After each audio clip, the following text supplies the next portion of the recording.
Hermanos, que Dios nos bendiga. Bienvenidos a la reunión de estudio bíblico de la Iglesia Alianza Cristiana y Misionera, Casa de Restauración Betel. Hoy vamos a estar estudiando una de las afirmaciones que hace Jesús. Les dicen afirmaciones, yo soy de Jesús. Cuando Jesús dice, yo soy el camino, la verdad y la vida. Les agradezco que estén aquí reunidos en el nombre de Cristo y un grupo de ustedes está reunido presencialmente. Yo sé que es novedoso, para no decir diferente y extraño esto de reunirnos de esta manera. Saben que yo estoy distante. Y cuando yo pensaba en las dificultades que esto representa, me imaginaba lo que sería si yo estuviera en unas condiciones que me impidieran llegar a un lugar donde me quiero estar presente, donde me quiero reunir con un grupo de personas con quienes me quiero reunir. Por ejemplo, si yo estuviera enfermo en un hospital o si yo estuviera preso. Así que esta opción de reunirnos por este medio donde utilizamos los medios digitales que Dios nos ha dado, aún es mejor que si yo estuviera enfermo o si estuviera preso. Que es un poco difícil y complicado, sí. Que me requiere más, sí. Pero en base a la necesidad y al deseo que tenga de compartir con un grupo de hermanos, yo creo que se puede hacer. Así que les agradezco que estemos conectados de la manera que Dios nos ha permitido. Gracias a todos los que en este momento estoy mirando con los ojos en la mente y en el corazón, ¿verdad? Que son miembros del cuerpo de Cristo en la familia inmediata allí en Betel. Yo soy el camino, la verdad y la vida. Hemos escuchado muchas veces hablar de esto, ¿verdad? Y yo lo he escuchado durante 69 años muchísimas veces. Y cada vez que me presento a este tema, me cuesta, me impone en el corazón la necesidad de profundizar más. ¿Qué quiere decir eso? Nos hacemos cada uno esta pregunta. ¿Yo necesito un camino que conduce al destino correcto? Yo sí. ¿Yo necesito una doctrina que ordene mi manera de entender y de pensar? Yo sí la necesito. ¿Yo deseo vivir una vida victoriosa? Sí. Sí, esa es la que yo quiero vivir. Tenemos que traer a Jesús al tiempo presente y conocerlo en el hoy. Vivirlo en el hoy. Es la única manera de presentarlo hoy a la gente. El mundo hoy está lleno de aflicciones, está lleno de necesidades y Jesús presentó una respuesta a todas las aflicciones, las suyas, piensa ahora las que son y las mías.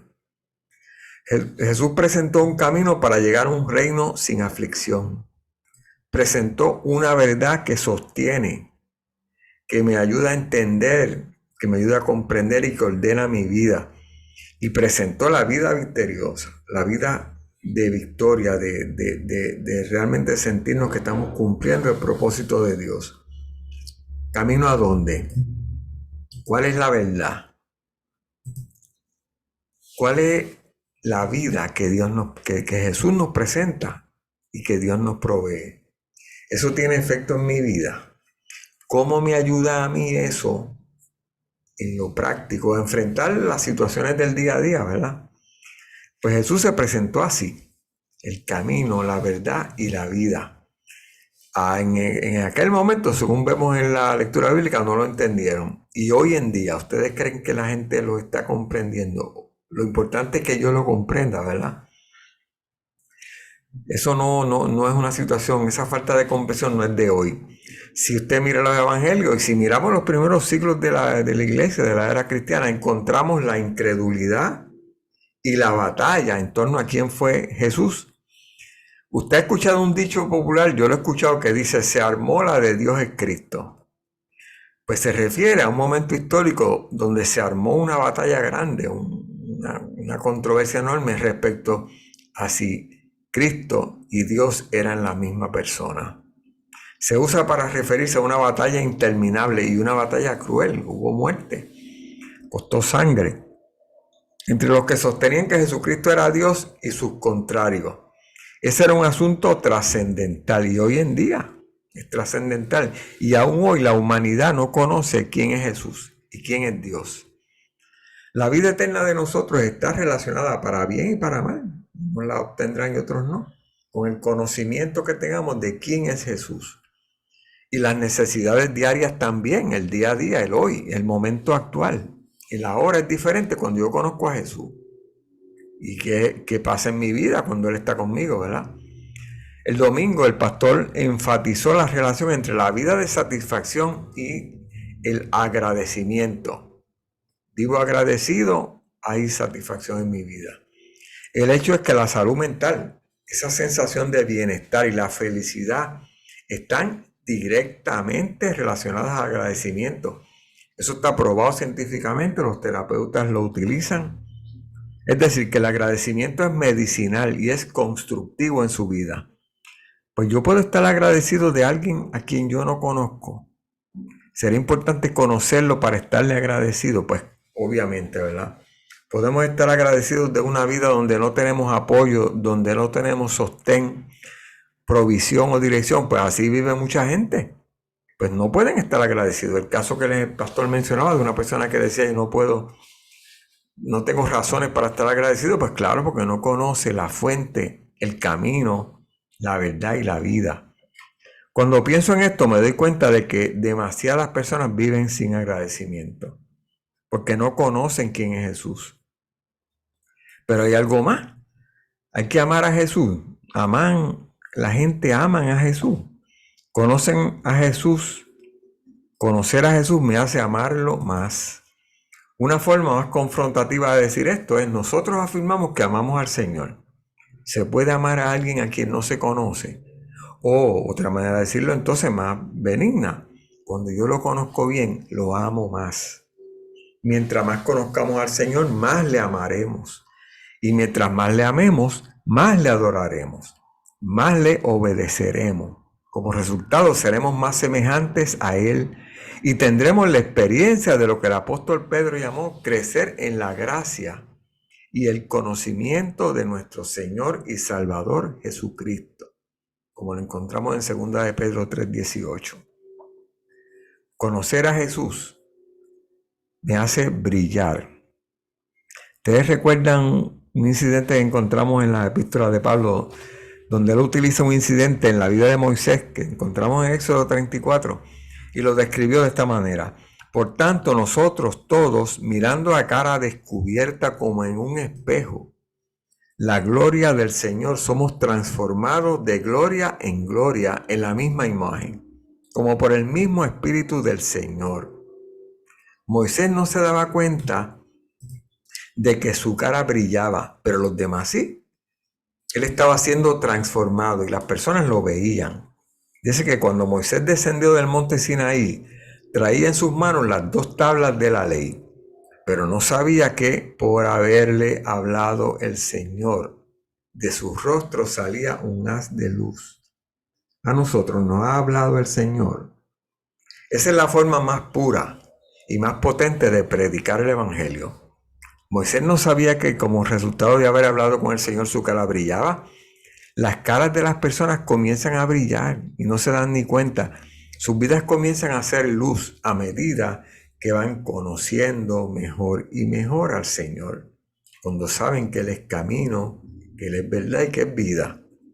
Conocer a Jesús me permite predicar el Evangelio entonces en toda la vida, en todo momento. Cuando nos limitamos a hablar del Evangelio, hablando nada más, vamos a ser uno más en un país donde miles y miles hablan, pero no viven. La sociedad en Puerto Rico escucha hablar del Evangelio a mucha gente y algunos lo presentan con añadiduras, con sus propias versiones, ¿verdad?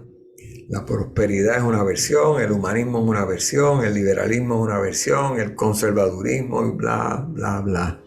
Siguen la gente hablando de sus evangelios. Hay que hablar, pero hay que ser sal y luz también.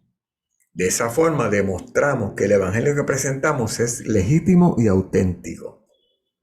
Jesús dijo, antes en otras partes de los evangelios nos encontramos diciendo: yo soy el pan de vida, la luz del mundo, la puerta, el buen pastor, la resurrección y la vida. Y hoy decimos, como encontramos en el capítulo 14 de Juan, La razón por la que nosotros hemos estado diciendo que es importante conocerle mejor y amarle como consecuencia más. Dice ahí, dijo entonces Tomás, Señor, no sabemos a dónde vas, así que ¿cómo podemos conocer el camino? Yo soy el camino, la verdad y la vida, le contestó Jesús. Nadie llega al Padre si no es por mí. Si ustedes realmente me conocen, conocerían también a mi Padre, y ya desde ese momento lo conocen y lo han visto. Señor, dijo Felipe, muéstranos al Padre y con eso nos basta. Pero Felipe, tanto tiempo llevo ya entre ustedes y todavía no me conoces. El que me ha visto a mí, ha visto al Padre. ¿Cómo puedes decirme, muéstranos al Padre? ¿Acaso no crees que yo estoy en el Padre y que el Padre está en mí? Las palabras que yo les comunico no las hablo como cosa mía, sino que es el Padre que está en mí el que realiza sus obras. Créanme cuando les digo que yo estoy en el Padre y el Padre está en mí. O al menos créanme por las obras. Ciertamente les aseguro que el que cree en mí, las obras que yo hago también Él las hará.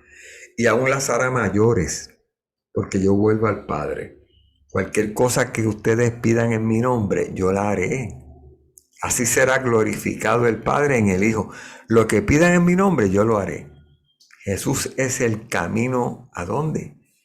La verdad acerca de qué, la vida de quién. ¿Tiene que ver con nosotros eso? Jesús dice, nadie llega al Padre sino por mí. Si ustedes realmente me conocieran, conocerían también a mi Padre. ¿Y por qué es tan importante esa palabra repetida de Padre, esa figura de Padre? Él es el camino al Dios creador del universo, que es el Padre. Yo tengo acceso a ese Padre poderoso mediante ese camino. Conocer que Jesús es el camino, la verdad y la vida, me hace agradecido, me hace amarle más, me quita la angustia y me da sobre todo poder para ser instrumento en la obra que Dios está realizando. Jesús presentó una respuesta a todas las aflicciones. ¿Camino a dónde? ¿Cuál es la verdad que cambia mi vida? Si Jesús es la vida, ¿eso tiene algún efecto en mi vida hoy? En esa enfermedad que tengo, en esa deuda que tengo, ese problema familiar que tengo, esas preguntas que me hago. ¿Cómo me ayuda a enfrentar las aflicciones? Miren, los seres humanos vivimos aflicciones y los cristianos viven aflicciones. Y hoy tenemos las mismas razones, las mismas fuentes de aflicción que las personas que vivieron en tiempo de Jesús. Necesidades de autorrealización, de estética, de orden, de satisfacción en la armonía que hay en la vida. Estas son las estéticas. Necesidades de conocer y de comprender. Necesidades de estima. Necesidades sociales, que también le llaman necesidad de pertenencia al grupo. Y necesidad de amor. Necesidad de seguridad.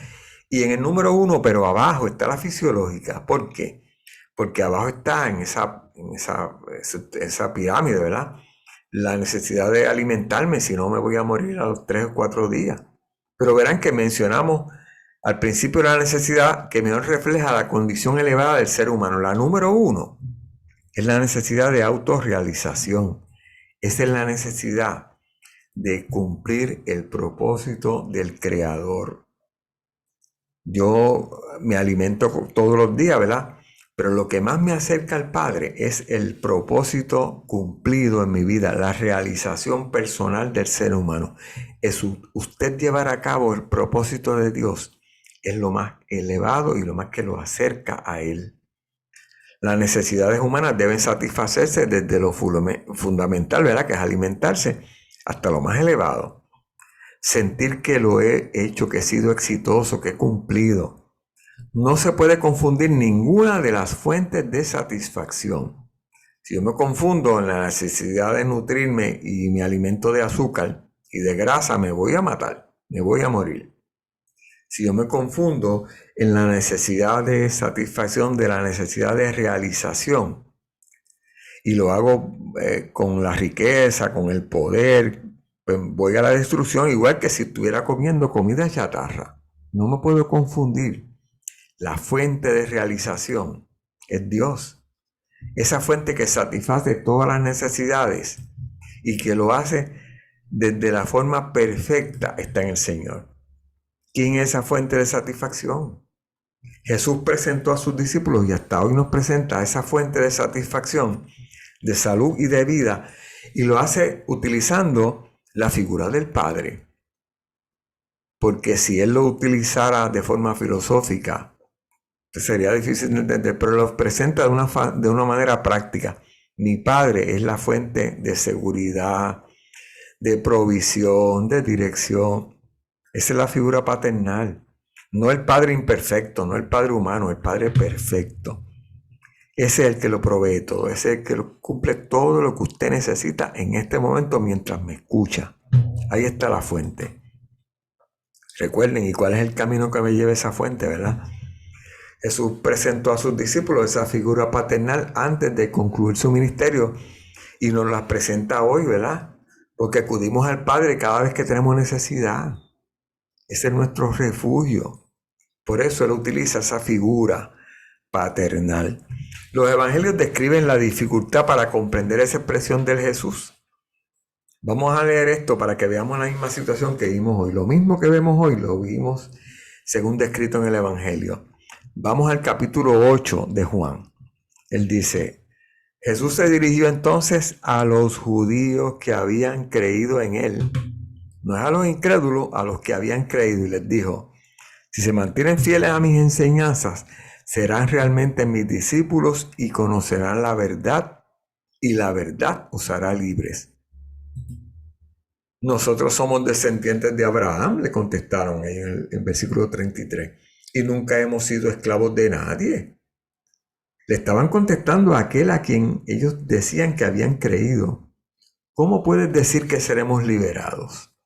Fíjense que ellos se aferraban a las creencias y a la tradición religiosa.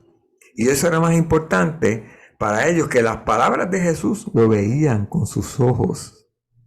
Lo habían visto hacer obras, lo habían escuchado. Y aún así les refutaban lo que él decía. Nuestro padre Abraham, replicaron ellos. Y él les dice, si fueran hijos de Abraham, harían lo mismo que él hizo.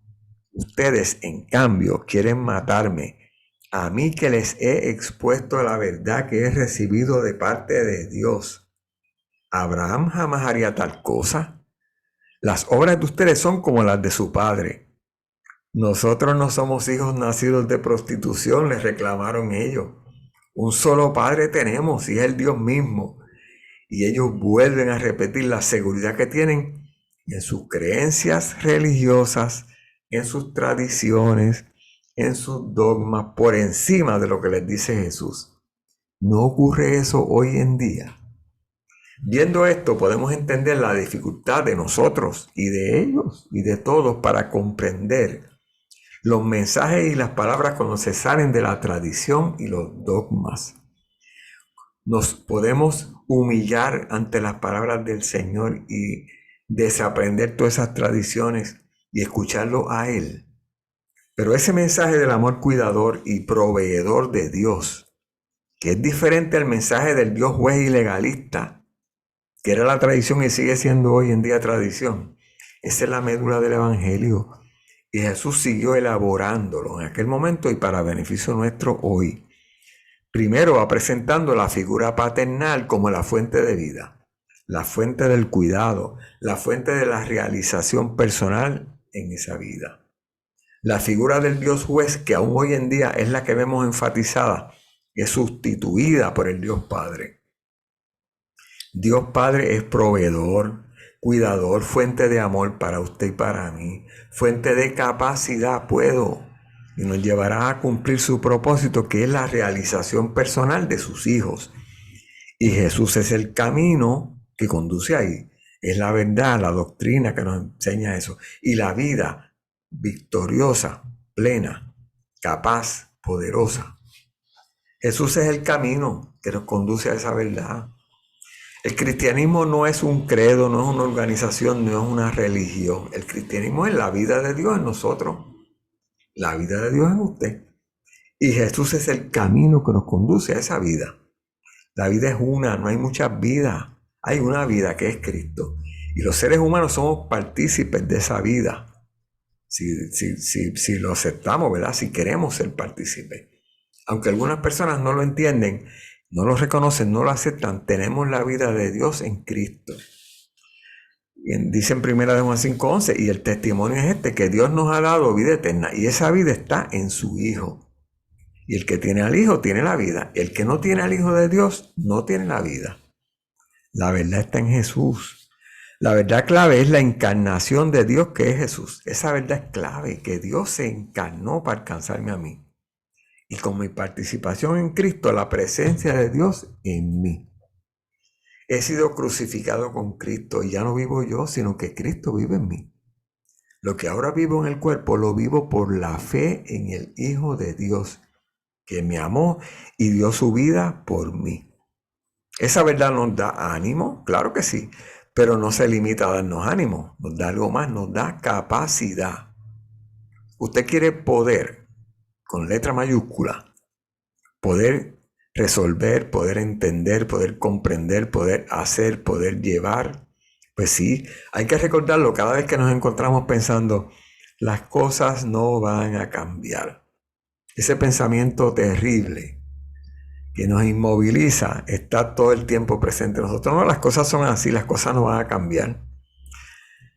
Miren lo que dice 1 Corintios 15:10, pero por la gracia de Dios, yo soy lo que soy.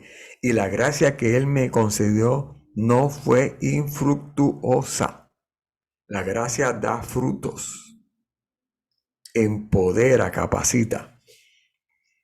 Al contrario, he trabajado con más tesón que todos ellos, aunque no yo, sino la gracia de Dios que está conmigo y que está con usted. Cuando usted salga de aquí, de donde quiera que usted esté en este momento, recuerde que usted puede cambiar las circunstancias por la gracia de Dios que está en usted. Se le puede llamar vida victoriosa, vida profunda, vida transformada y de otra manera. Realmente es simplemente la vida de Dios en usted y por medio de usted para el otro, para el prójimo. ¿Cuál es la doctrina? ¿Cuál es el marco de referencia? La instrucción que necesitamos para comprender eso. Otra manera de decirlo. ¿Cuál es la verdad que necesitamos para vivir eso? Jesús es la verdad. Jesús es la verdad de la vida victoriosa. Si nuestra vida cristiana solo ocurre en un edificio que también llamamos iglesia, entonces está demasiado limitada, es pequeñita. Dios actúa en toda la vida, en todo momento, las 24 horas del día, en el templo, en la casa, en la calle. No se pone una luz debajo de un almud, se coloca en un lugar visible. Usted hace falta como sal y luz en el mundo, en toda la sociedad.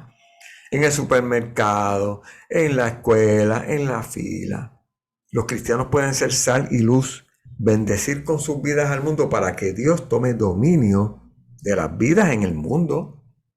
Bendecir y glorificar a Dios no es solo una expresión con los labios, no es algo que se hace en la mente. Se empieza en la mente y se traduce en la expresión de la vida, del cuerpo. El poder de bendecir y glorificar a Dios se desencadena cuando nuestras acciones, nuestras palabras y nuestras actitudes llevan a alguien a bendecir y dar gloria a Dios.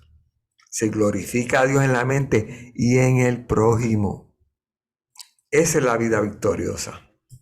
Y es lo que ocurre cuando comprendemos que Dios vive en nosotros. Nosotros deseamos vivir la vida victoriosa. Usted desea vivir una vida victoriosa. Jesús nos enseñó que Él es el camino al Padre Creador y a esa vida. Vamos a terminar ahora siempre pidiéndole a Dios que nos bendiga y sobre todo agradeciéndole a todos los que están aquí presentes de un medio o de otro, a la distancia o más próximos, a todos agradeciéndole que están reunidos en el nombre de Cristo. Que Dios nos bendiga.